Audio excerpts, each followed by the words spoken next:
Good morning সকলকে। তো দেখো সকালবেলার খাবার নিয়ে বসেছি। সকালবেলার বলতে 11:30 বাজে এখন। সকালে যে খাবারগুলো খাই আমি সেগুলো আজকে খাইনি, কারণ খুব পান্তা ভাত খেতে ইচ্ছা করছিল, এই জন্য পান্তা ভাত রেখেছি আজকে। কালকে বেশি করে একটু ভাত করেছিলাম, সেটাই জল দিয়ে রেখেছি। দেখো খাবারে কত কিছু নিয়েছি, ডিম ভাজা, পটল ভাজা, বড়া ভাজা, লঙ্কা ভাজা, তার সঙ্গে লেবু তো থাকবেই। লেবুর গন্ধটা যে আমার এত ভালো লাগে, পুরো মন ছুঁয়ে যায় সেরকম একটা ব্যাপার। ওহ কি সুন্দর যে গন্ধ, কি বলবো। তার সঙ্গে এই যে অনেকে কাঁচা লঙ্কা খেতে পছন্দ করে, অবশ্যই কাঁচা লঙ্কা আর পেঁয়াজ যদি হয় তাহলে সেটা আলাদা একটা টেস্ট, আর শুকনো লঙ্কার আলাদা একটা টেস্ট।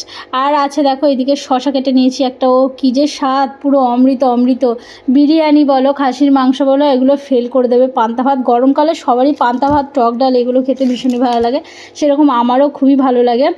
যাই হোক, একটু ভাতটা আমরা সবাই একটু বেশি ভালোবাসি, কিন্তু দীর্ঘ কত মাস ধরে যে আমি মন ভরে ভাত খাই না, কি বলবো।